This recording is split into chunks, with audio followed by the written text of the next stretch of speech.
Hello students. So in the previous session already we have seen what are the voluntary actions and involuntary actions and how the voluntary and involuntary actions are going to be controlled by our body. So there is a particular site is there to control these voluntary and involuntary actions, that is the peripheral nervous system. So regarding the peripheral nervous system in detail in the previous session we have discussed. So let's move towards the next part of the nervous system, that is the central nervous system, that is CNS, that is central nervous system. So the central nervous system consists mainly two parts, that is the brain and spinal cord. The central nervous system consists of mainly two parts, that is the brain and one more is the spinal cord. So today let us see about the human brain. So here we can see the diagrammatic presentation of the human brain. So it has many folds or the foldings we can see on the surface of the brain. So here mainly the brain is protected in the head portion by a bony box called the skull or the cranium. The scientific word for the skull it is the cranium. So here the brain is the main coordinating part of our body. The brain is the main coordinating part. So whatever the coordination going to take place, in that one the maximum part is going to be controlled and coordinated by this brain only. So it is protected in a bony box that is called a cranium. So here including the cranium, so here some other parts are there which are going to protect this brain from the physical effects. So those are called three different layers are there. That is already I told you that is the durameter, pyometer and arachnoid. So three layers are there, including the three layers. It has one more structure that is called the skull. So all the three layers is considered as the meninges. So durameter, pyometer and arachnoid, totally we consider this one as the meninges. So totally the three layers which are surrounded the brain, that is called the meninges. So here we can think why the human brain and some other animals brain has many folds on its structure. So here we can see the foldings of this brain is going to give the extra or the more surface area. So here the foldings are going to give or provide the extra surface area for the brain, and here due to the foldings the cells of the brain will become more closer, and it is very easy to transfer the messages when they are near to each other, and it needs less energy and it also takes the less time to transfer the messages. So due to these reasons the animals have the more and more folded brain we can see on its surface. So here the brain is mainly going to divide into three parts. So that is the forebrain. So in the forebrain we can see only one part, that is the largest part of the brain, that is called the cerebrum. So the cerebrum is the largest part of the brain. So it comes under the forebrain, and one more is the midbrain. So it doesn't have any particular parts. And here again the hindbrain or hindbrain also it is considered. So in the hindbrain we can again see there are three parts are there, that is the pons, cerebrum and medulla.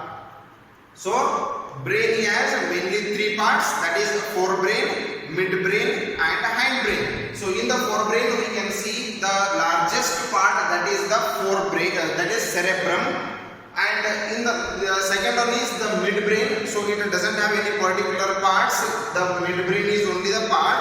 And one more is the hindbrain. So it includes the three parts, that is pons, cerebellum and medulla. So this is the actually the outer structure that we can see in the in the human brain. So here let us see one by one the function. So here one point we have to notice that so the brain takes 20% of the oxygen what we are going to take. So whatever the amount of oxygen we are going to breathe in, so from that one 20% of the oxygen is required for the brain only. So it is always working. So it is not going to be stopped, and whatever the functions are going to be controlled in our body, so they are all in control of the brain. So here let's move towards the functions of these parts. So the first one, that is the cerebrum. So this is the largest part of the brain, so which comes under the forebrain. So here about cerebrum, so it is the thinking part of the body. So the main thinking part, whatever we think, so what I am telling here, whatever the actions I am giving, so what kind of expression I have to give, no? So whatever we think, no, but that is all controlled by this cerebrum only, and it is the site of learning. Cerebrum is the site of learning, thinking, intelligence and memory. So the cerebrum is the site of learning, thinking, intelligence and memory. So these things, thinking, learning, intelligence and memory is all controlled by what? The cerebrum only. So here we can recognize that, so how much importance it has. It means whatever we are going to learn, whatever we are going to think, and whatever the intelligence aspects comes in our daily life, and the memory, what we learned, what we have seen, what we have learned, that what we heard. So all the things which are going to stored in our mind, no, that is all controlled by this cerebrum only. And the next point, the sensations, actions and movements. So the sensations, actions and the movements are going to be controlled by this cerebrum only. The sensation, actions and movements. Whatever the movements are going to take place, whatever the actions we are going to do, and the sensations. So the sensory organs, what they are going to receive, how they are going to respond, it is all controlled by this cerebrum only. So the next point is, it receives the sensations. It receives the sensations from the sensory organs. So here you are hearing me, so here you are listening me, so whatever the words you are going to listen, so that is the sense that is received by the cerebrum, and again whatever the response you are going to do, that is also, it sends the message to the muscles. So here the one example I will give you. So here someone calls me, that time I will go there. So whatever the sense I received, whatever the stimulus I received from a person, so that is also controlled by the cerebrum. When it receives the messages, so it will recognize and it will come in action. So at that time, so whatever the response given by my body, that is also in control of the cerebrum only. Is it clear? I think so. It is clear. So all the voluntary actions, means the actions which are in our control. So here I am holding this pen, and again I am putting this pen here. So I am holding this duster. So I am walking here. So I am raising my hands. I left my hands. So like this, I am looking towards the watch. So what? The voluntary actions, the actions which are in our control, so those are all controlled by this cerebrum. So here, give the concentration, it's very important. So here, all the points. So it is the thinking part, learning, thinking, intelligence and memory and all the sensations, and it receives the sensations, and also it is going to control the voluntary actions. Hope it is clear to you. And next move towards the next part, that is the midbrain. So midbrain doesn't have any particular, again the parts, the midbrain itself a part. So it is the very short part of the human brain.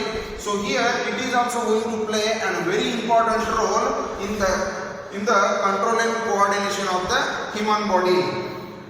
So let's see one by one the functions of this. So it controls the reflex movements of the neck. It controls the reflex movements of the neck, head and trunk portion. So whatever the reflex movements shown by the neck, head and trunk portion, and that is controlled by the midbrain. And again it controls the movement of eye muscles. So the muscles which are present in the eyes, its movements also controlled by the midbrain, and it helps in it controls the change in the shape and size of the eye pupil. So when you enter the dark room, your eye pupils will become larger, and when you enter the highlight, at that time your eyes will become little shorter. So this movement of eyelids, the movement of eye pupils, it is controlled by what? The midbrain only. And also it gives the connection between the forebrain and hindbrain. So it is in the middle, so that's why it is going to give the connection between the forebrain and the hindbrain. So hindbrain consists of the three different parts, that is the pons, cerebrum and medulla. So here the hindbrain consists of the three parts, that is pons, cerebellum and medulla. So this is cerebellum and this is cerebrum. So keep in mind that one, cerebrum is the largest part. So cerebellum is the part of hindbrain. So here the functions of these three different parts. So pons, this is the part of the hindbrain which is going to control the process of respiration. The process of respiration is controlled by pons, and also the facial activities. The facial movements are going to be controlled by what? The pons only. The facial expressions what we are going to give, so they are like this. We are going to, that kind of all the movements of the facial expressions are completely controlled by the pons. And the most important is it controls the respiration. Pons controls the respiration. And the next part is the cerebellum. Cerebellum controls the posture and body balance. So here I am standing, it means it is completely what? The control of what? The cerebellum. So here when you are walking on a wall, so you are going to control yourself. So that control is actually done by what? The cerebellum only. So what? The posture and body balance is controlled by cerebellum. Mind this one. And the last part, that is the medulla. Or it is also considered as the medulla oblongata. Medulla oblongata. So whatever the involuntary actions are going to be performed by our body, so those are all going to be controlled by this medulla. Involuntary actions, I already cleared what are the voluntary actions and involuntary actions in the previous session only. So that is, the involuntary actions are going to be controlled by which part? The medulla. So here from the medulla, from the head portion, this medulla is again going to be continued by the spinal cord. So that is the next part of the central nervous system. So the medulla is the last part which we can see in the brain, and it is going to be continued by the spinal cord. It is going to be continued as the spinal cord. Okay, so regarding the spinal cord and its functions, we will discuss that one in the next session. So read again and again, practice the diagram of this human brain. So for the examination point of view, this is very important. And again, the functions of each part of the brain. Okay, thank you for watching. Stay home, stay healthy. Thank you.